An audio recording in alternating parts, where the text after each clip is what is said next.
Red Lotus, born Hongting, was a destined genius.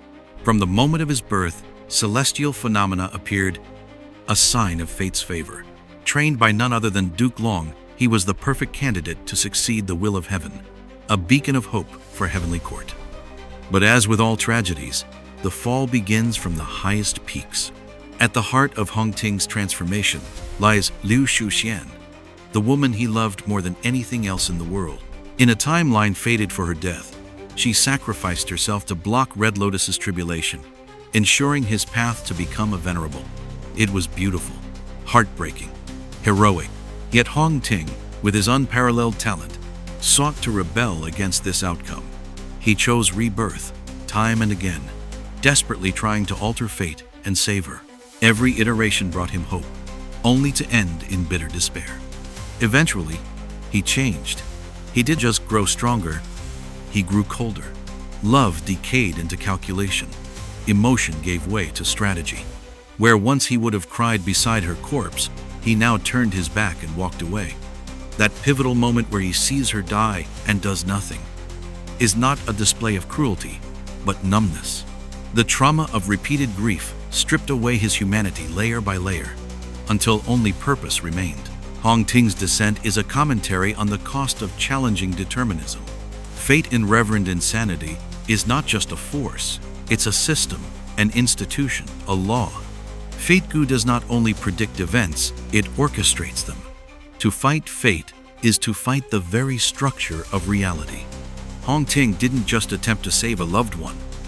He tried to rewrite the meaning behind existence, and in doing so, he lost his own identity. Love that was once real turned into an obligation.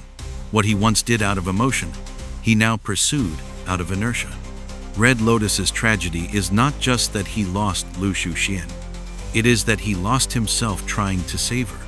And when he finally does save her using Love Gu, bypassing the tribulation, it is not met with gratitude, but condemnation. Liu Shuxian cannot accept a world where fate is defied. Her worldview, molded by the heavenly court, sees his act of love as betrayal. The irony?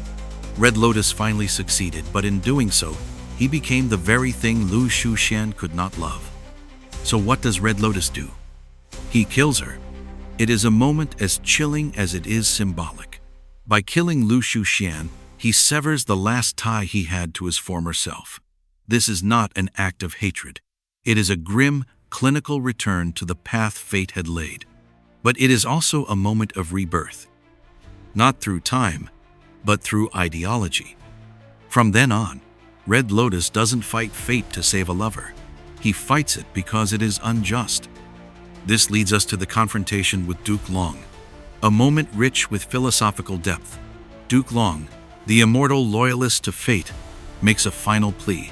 Accept your role. Accept destiny. Do what you were born to do. Red Lotus, wounded and defiant, counters with a question that dismantles the foundation of fate. If I, favored by fate, am not content with my life, what of those beneath me? What do they feel? This is not mere rebellion. This is moral philosophy. Red Lotus challenges the legitimacy of cosmic authority.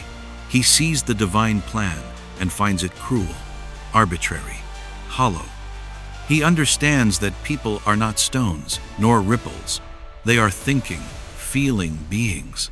And it is this very cognition, the capacity for reflection, for madness, for self-destruction, that makes them powerful.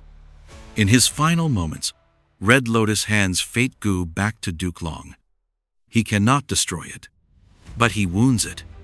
Using Love Gu, he creates a crack in what was once absolute. It is a symbolic victory, a declaration that even in a world governed by inevitability, emotion can be subversive. It can rewrite reality. Red Lotus dies, but he dies with purpose.